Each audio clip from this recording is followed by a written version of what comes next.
Okay, excuse me. So we got an interesting little set here on Don's Trains today.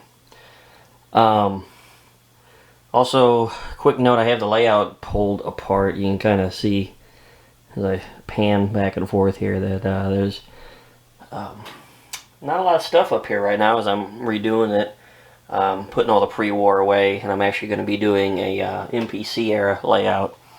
Um, so I'll be doing a video about that separately. But just in case you're curious why I don't run this set and why everything looks like a mess, that's why. So let's get into it. Okay, so in 1971, the second year of General Mills owning Lionel, they came out with a service station special. It was a Illinois Central diesel set, and I think more or less the idea was to kind of bundle up like overstock, put it in a box, and sell it at a good deal. And it's kind of a noteworthy set for a few reasons. One, some of the items in it were still in post-war boxes, or some of the items were kind of a weird hodgepodge of post-war and MPC stuff. Excuse me. And it was also the first set to be released since I think 66 that came with O-gauge track, because everything after 66 had been O27. And thinking back, I said I don't think too many MPC era sets ever came with O-gauge track ever. They were almost all O27. But the 71 set and then the 72 set did come with track. I don't think service sets after this came with track. I could be wrong. You might want to double check me on that. But I think these might be it. But at any rate, that was 71 and 72. This set came out. This was kind of an interesting little hodgepodge of items. It uses the smaller post-war Hudson casting. And, excuse me, good grief. This set features Sound of Steam and the original first electronic whistle. I haven't even tried the electronics to see if they still work on this thing or not. But this was the first MPC steam locomotive that was put out that was not just a basic starter set based off of a 4 drive wheel style, old Scout or something.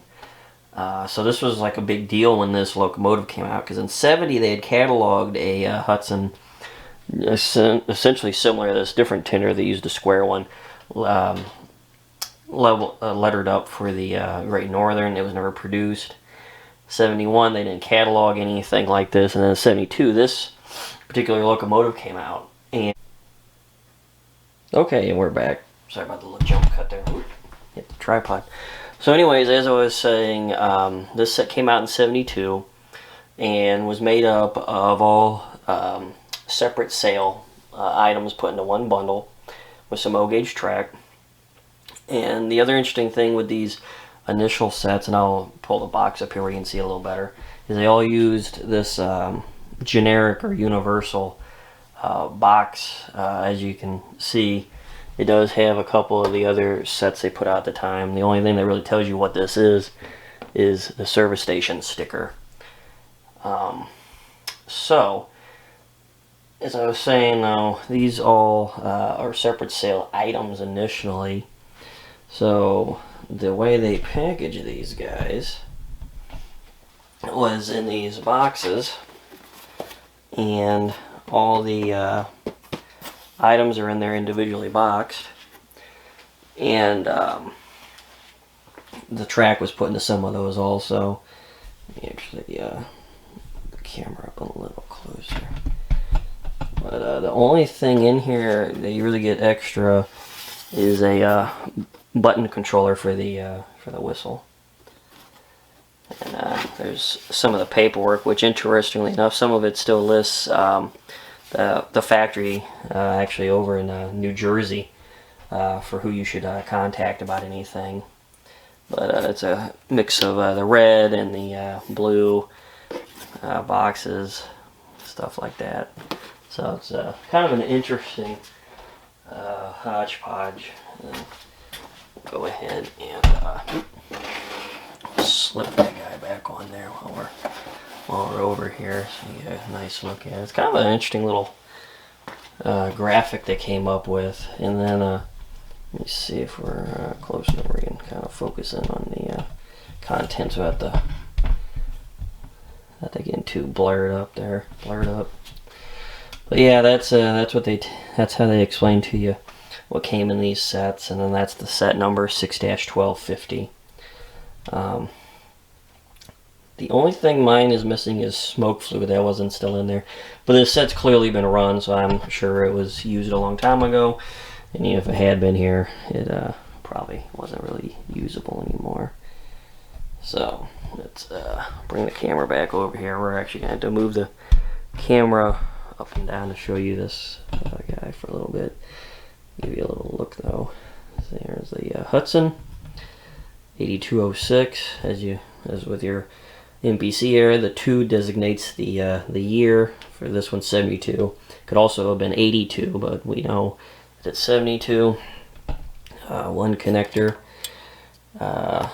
plastic, 4-wheel trucks. Another interesting thing with this set too, as you'll see, and we'll kind of scope in down here. MPC started getting away from doing like heat stamping and just doing printing, but that's about most of the cars in this set are heat stamped, so it's kind of an interesting little thing that they did get away from over time. I don't drop it off the back, because there is something interesting, zoom back out, about this locomotive. Hopefully we can catch it on camera. The other thing too, no magnet traction. That had not returned yet. But this actually still has Baldwin drivers on it, and you can't really make it out on there too well.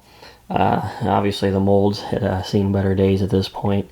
But another weird little factoid about this one, which wheel is it, that one? And I don't know if it'll show up on camera very well. Yeah, try zooming in. You can kind of make it out on there. This one actually has a traction tire on it. Hey, come on, you kind of go, there we go. You can kind of barely make it out. Kind of an odd thing. Not a lot of Lionel equipment back then ever had that, but this one does.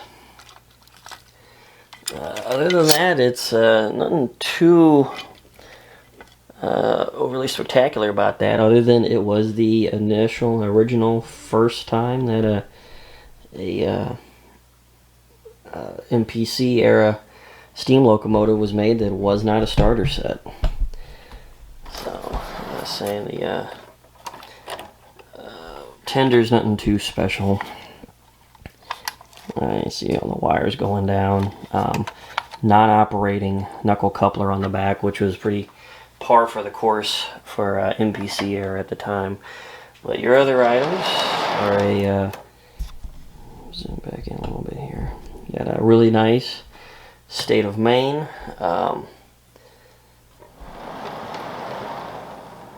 We got a Rutland car. Very nice. These guys also keep scooting forward. Got this really nice shell tanker, which I noticed something interesting on it when I was looking at it earlier that I was not expecting to see. Is it actually still has the old Lionel castings in there. Another interesting thing with this one too is it actually has the I had to find it there we go, MPC logo on there, which I don't believe the box cars had. Like on the hopper here, you can see it right there.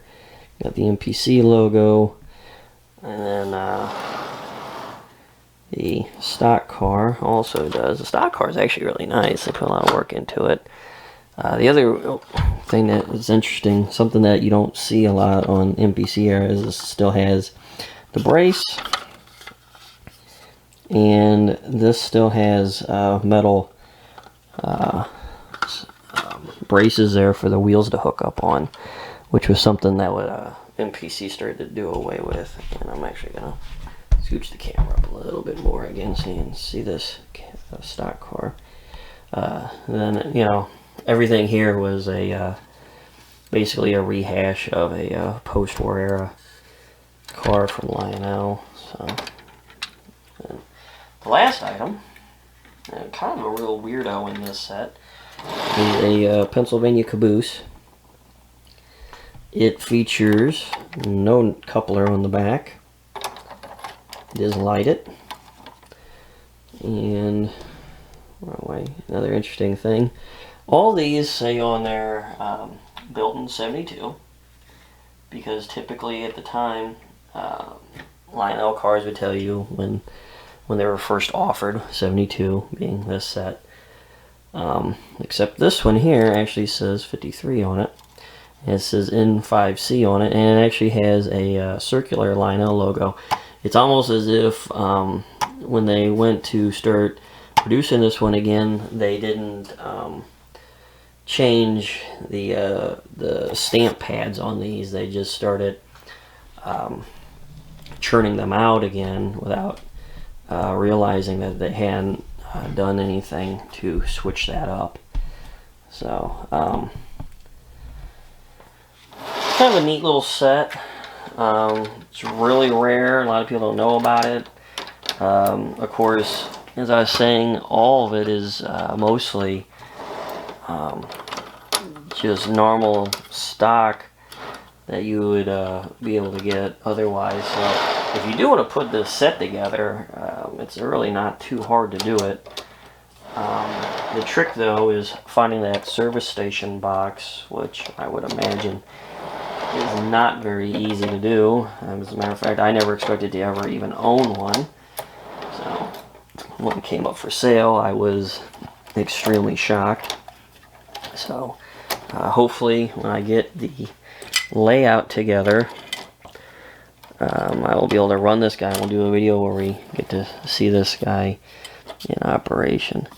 Let's see here, get you on there. But thanks for joining us today. Hope you enjoyed this and you learned something interesting about a set that a lot of people don't even know existed. One last thing I want to say, I think the general consensus is this set, they maybe only assembled about 1,000 of these, something like that, so not a lot of them out there. So if you do feel like you want to try to pick this up to have kind of an interesting novelty, it's kind of a first in a lot of ways. You know, this was the first separate sale MPC or Hudson. It was the first MPC set that was led by a premium steam locomotive. It's got great cars in it. It's just, you know, a great set all the way around. You can't go wrong with this guy. But you know, sometimes you get lucky and you can track down these oddballs. Trust me, I wasn't looking for this. It just kind of fell into my lap and I couldn't say no. So I do have one more MPC set. That'll be the next video. That will be kind of an interesting one, as that one is the other big MPC era steam set that they put out. If you're familiar with your MPC era, you'll probably know what set that is. You'll have a good guess. I actually got that also, and got a good deal on it. Also wasn't looking for it, just kind of fell into my lap. But that one's actually still sealed, because that one was wrapped in cellophane and it's never been opened. And so you'll actually get to see me break the seal. Well, it's kind of been broke because there's holes in it, but we'll do a unshrinking of the shrink wrap for that one. So look forward to that video. And we'll see you guys next time.